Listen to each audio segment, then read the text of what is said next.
about 6:30 in the morning. I want to give you the results of the last website poll that I just closed. That poll asked the question, what do you want to know about your favorite authors? The first two responses I looked at were complete opposites to one another. One being, I don't want to know anything. The other being, I want to know everything. Well, 2% of respondents said, I don't want to know anything. Now, I think I kind of understand that. Oftentimes I read books and I don't know a lot about the author. I'll certainly turn it over and look at the author's picture and read the bio, but that's usually about as far as I go. 16% of the respondents said, we want to know everything. We want to know where you live, what kind of house you're in, what sort of car you drive. Do you have pets? Do you take your pets for a walk? Are they cats? Are they dogs? You want to know what they have for dinner every night. What do you think of your mother? Do you cook? What's your favorite meal to cook? Where do you go on holidays? Do you watch TV at night? Do you go to movies? Do you entertain all days? What do you think about this? What do you think about that? What's your opinion on this? What's your opinion on that? I think that's pretty cool, actually. It was a little bit of a higher percentage than I thought it would be. But it just sort of shows that readers and writers have a strong connection. Less than 5% of the respondents wanted to know where an author lives. Now this is one that I thought was a little bit surprising, because it's certainly something that I look at when I do turn a book over and read the author's bio. I like to see where they're from. I think specifically because I think where a writer is from does inform their words and their thoughts and ideas that they put on paper. A couple of years ago I was on a panel at a writers' conference that asked the question, does where you come from affect how you write? Or maybe more specifically, does where you live today affect how you write or what you write? I was the Canadian author. There was an author from the US, one from the UK, one from Thailand, and one from Scandinavia. And we did conclude that there is a difference. We can't help but be affected by everything that surrounds us, be it political factors, socioeconomic factors, even topography and climate. Also sitting at under 5% were the people who wanted to hear the rants and raves of their authors. They wanted to know their innermost feelings. This is kind of interesting, and I wonder if this is a bit of a comment on what's happening with blogging today. Of course, originally when blogging first became popular, there was a meteoric rise. It was, one of the first big methods of communication that had to do with social media. Today, some people would argue that it's on the decline. There simply are too many blogs out there. There are people talking too much about too many things, and we don't have the time to follow them all. Sitting at around 7% of the respondents were people who said that they wanted to know an author's accomplishments. So their awards, their education, the special things that they've achieved in their community.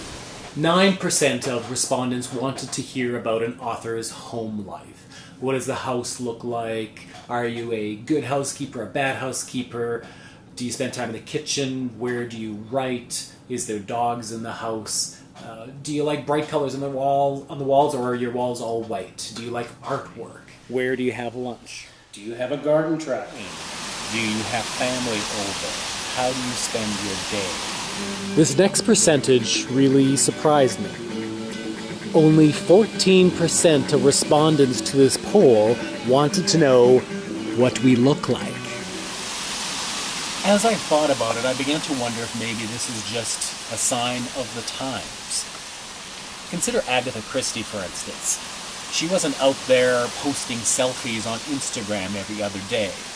So I think today, it's not so much that people aren't interested in what an author looks like, but if they pick up a book that they like, or if they buy an ebook where you really don't see the picture of an author, it doesn't particularly concern them because they know there's a million different ways to find out what an author looks like.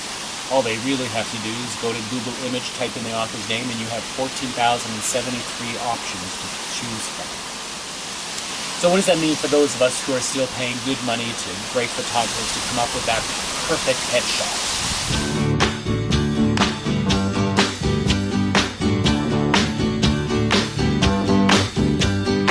your guide. Yeah? Well, I think we should keep on doing it. I really liked a recent quote by Margaret Atwood. A photographer was asking her to turn to the side so that he could get a profile shot. And she said to him, at 73, I don't do profiles anymore. I kind of agree with that. This was the winning response at 23%. So almost a quarter of all the people who responded to this poll said they wanted to know this about authors.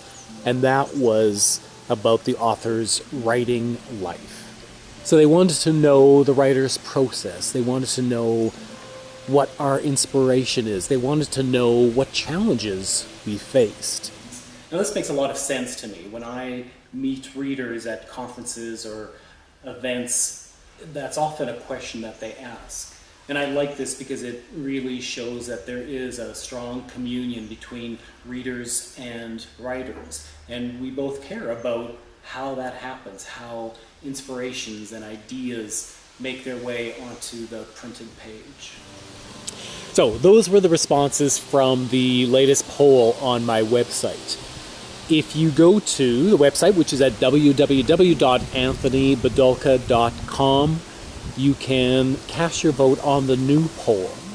This poll asks, when you're out of reading material and your favorite authors don't have anything new on the shelves, how do you find a new author? Do you ask your best friends? Do you go to your favorite bookseller and ask for recommendations? Do you do research? So you can visit www.anthonybadulka.com and cast your vote now. Thanks very much for voting in these polls. There's always a bit of a surprise in the answers for me, and I like that.